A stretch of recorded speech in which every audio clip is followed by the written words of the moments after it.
Você acredita que toda criança nasce inocente? A gente cresce ouvindo isso, mas e se não for verdade? E se eu te disser que uma criança aos 8 anos já tinha tirado a vida de 3 pessoas e ria ao contar o que tinha feito? Será que é possível que algumas já nasçam com algo muito mais perturbador dentro delas? Se você curte casos de crimes reais, fenômenos paranormais e mistérios, então você está no lugar certo. Eu sou Kate Rosa e aqui mostramos que a realidade é mais assustadora que qualquer ficção. Se é novo por aqui, seja bem-vindo, e para quem já me acompanha, é muito bom ter você de volta. Se você quer entender como uma família inteira encobriu esses 3 assassinatos e quais falhas permitiram que isso acontecesse, fica comigo até o final, porque essa história vai te deixar muito indignado.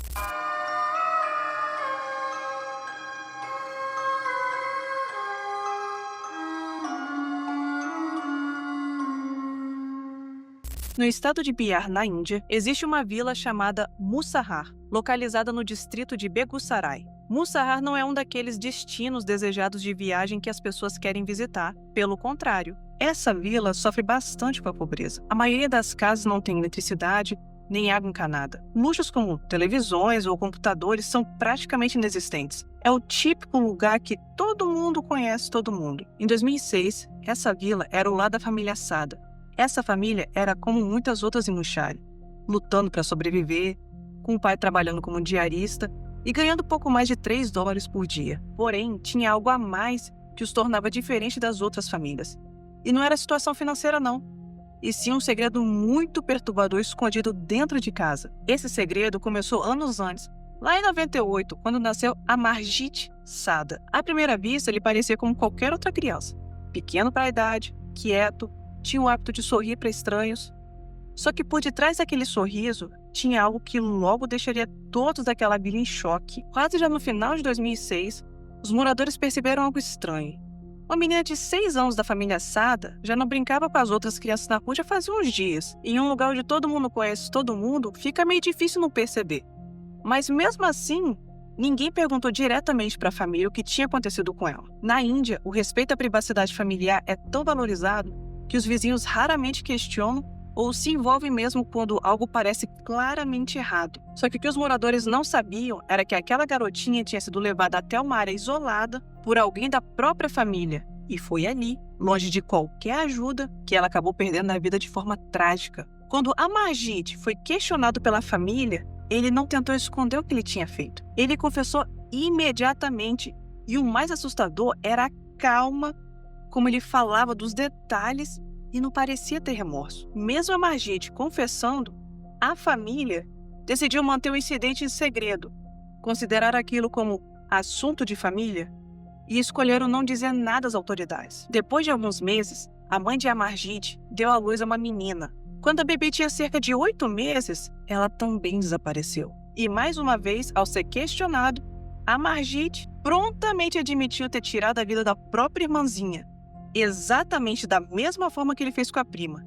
E mais uma vez, a família não fez nada e preferiu ficar calada e continuar agindo como se nada tivesse acontecido. 2 crianças da mesma família desaparecidas sem explicação e ainda assim, nenhuma autoridade estava ciente do ocorrido. Se isso já te deixou revoltado, deixa o seu gostei nesse vídeo porque o que vem a seguir é mais absurdo ainda. Tudo mudou em maio de 2007.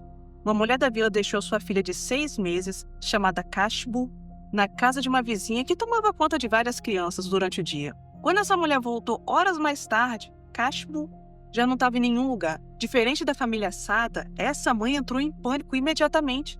Procurou desesperadamente pela filha, perguntando a todos que encontrava pela rua se tinham visto a sua bebê. Sua angústia era visível enquanto corria de casa em casa. A voz começou até a ficar rouca de tanto chamar pelo nome da filha. À medida que a busca se expandia, ela acabou encontrando um dos membros da família Sada. E algo na expressão dessa pessoa mudou quando ele ouviu sobre o desaparecimento da bebê. Esse familiar deu um toque na mãe dizendo o seguinte: procura a polícia o mais rápido possível, e na sequência apontou diretamente para Amarjit, que na época tinha 8 anos. Quando a polícia se aproximou de Amarjit, ficaram impressionados com seu comportamento. Enquanto os adultos estavam desesperados procurando Kashbu, Amarjit estava calma até demais. Quando perguntaram se ele sabia algo sobre o desaparecimento da bebê, sua resposta foi um tanto inusitada. Ele pediu biscoitos em troca de informações. Os policiais, provavelmente achando que era só uma brincadeira de criança, Eles deram os biscoitos para o Amarjid, só que o que aconteceu em seguida marcou eles pelo resto de suas carreiras.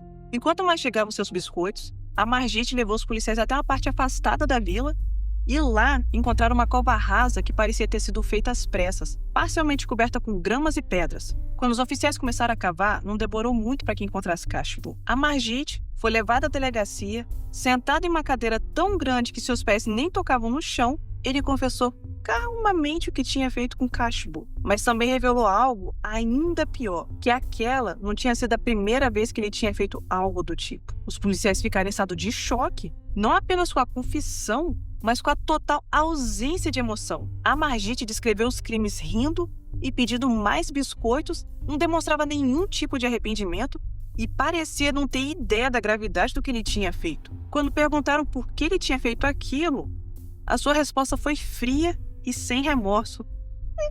Porque eu quis. À medida que a polícia investigava mais a fundo, uma verdade terrível veio à tona. Após o primeiro crime, Amarjid tinha confessado tudo à própria família. Eles descobriram que ele tinha feito com a própria prima, uma criança de apenas 6 anos, mas ao invés de procurarem as autoridades, eles preferiram esconder tudo, considerando aquilo como assunto de família, algo para ser resolvido internamente sem manchar o nome da família. Segundo alguns relatos, a família chegou até punir Amarjid, mas claramente não de uma forma que impedisse novos atos de violência. Só que o silêncio da família teve consequências muito graves. Se tivesse informado as autoridades desde o início, as outras 2 crianças poderiam estar vivas hoje. O tabu em torno da saúde mental, o medo de manchar o nome da família e a resistência em envolver autoridades em assuntos privados criaram condições perfeitas que Amarjid continuasse fazendo vítimas. Quando psicólogos avaliaram Amarjid, estavam entrando em território praticamente inexplorado. Casos de crianças que tiram a vida de outras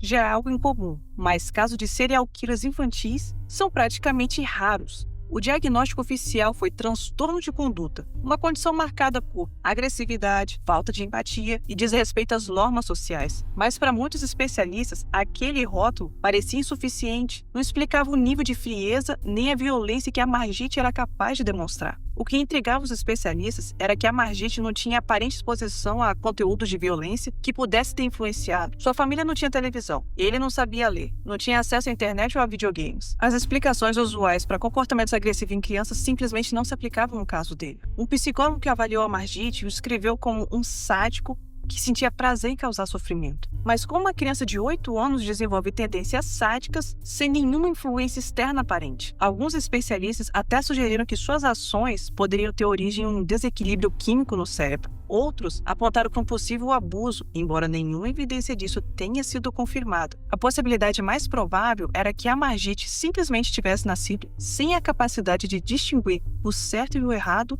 o bem e do mal. Pela lei indiana, um menor de idade não pode ser condenado à pena de morte, mesmo em casos extremos como esse. Mesmo sendo rara, a pena capital simplesmente não se aplica a menores de idade, independentemente do crime, e nem pode ficar preso por mais de 3 anos. Amarjid foi enviado a uma instituição de detenção juvenil, tipo a Fundação Casa, até completar os 18 anos. A esperança era que, com um tratamento psicológico adequado, ele pudesse ser reabilitado. Depois que foi liberado, Amarjid recebeu uma nova identidade para se proteger de possíveis atos de vingança e também para ter uma chance de levar uma vida normal. Há rumores de que ele mudou o nome para Samajid e vive em algum lugar da Índia, possivelmente casado e morando próximo da mãe. Mas seu paradeiro atual permanece desconhecido do público. Isso significa que, em algum lugar por aí, talvez até andando entre a gente, tá uma pessoa que cometeu esse crime bárbaro antes mesmo de aprender a tabuada. Uma criança que ria ao contar dos crimes que tinha feito. E legalmente, ele já pagou sua dívida com a sociedade. O caso de Amarjid Sada nos faz questionar se, por exemplo, há algumas pessoas que nascem sem a capacidade de sentir empatia. Uma criança pode realmente compreender o conceito de morte e a consequência de suas ações? E se a reabilitação é possível, como podemos ter certeza que ela funcionou? O que aconteceu naquela vila não foi só uma sequência de crimes horríveis. Foi uma falha em todos os níveis. Uma família que escolheu o silêncio, mesmo sabendo do preço. Uma comunidade que viu e preferiu não enxergar. E um sistema legal que, por definição, precisa eventualmente liberar até mesmo os delinquentes juvenis mais cruéis de volta à sociedade. Hoje, Amarjid Sada detém o título de o serial killer mais jovem do mundo. um título que a gente espera que jamais seja desafiado. Mas me diz aí, você já conhecia essa história? Você acredita que alguém como a Margit pode realmente mudar? Me conta nos comentários que eu tô curiosa para saber sua opinião. E se você curte casos de crimes reais, fenômenos paranormais e mistérios que desafiam a lógica, se inscreve no canal para não perder os próximos vídeos. Obrigada por assistir e até a próxima!